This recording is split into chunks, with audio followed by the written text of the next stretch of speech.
السلام علیکم۔ کراچی میں سادہ لباس اہلکار کی فائرنگ سے نوجوان زخمی، پولیس زخمی حالت میں تھانے لے گئی، ہنگامہ آرائی۔ تازہ ترین ویڈیوز کے لیے چینل کو سبسکرائب کر کے بیل آئیکن اور آل نوٹیفیکیشن پر کلک کریں۔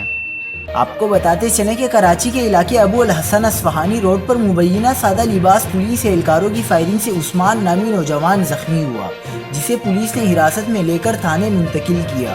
واقعے کے بعد زخمی نوجوان کے اہل خانہ اور علاقہ مکینوں نے تھانے کے باہر احتجاج کیا۔ مظاہرین نے پتھراؤ کر کے تھانے کے باہر کڑی پولیس موبائل کے شیشے توڑے اور سڑک پر ٹائر بھی نظر آتش کیے۔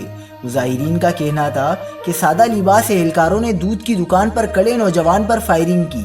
پولیس نے مظاہرین کو منتشر کرنے کے لیے تھانے سے ہوائی فائرنگ بھی کی۔ پولیس نے ابتدائی طور پر زخمی نوجوان کو ڈاکو ظاہر کیا، پھر مشتعل مظاہرین کے احتجاج کے باعث زخمی نوجوان رہا کیا، جسے نجی اسپتال منتقل کیا گیا۔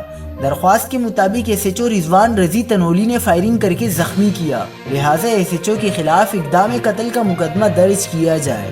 مزید خبروں کے لیے دیکھتے رہیے حق پاکستان نیوز۔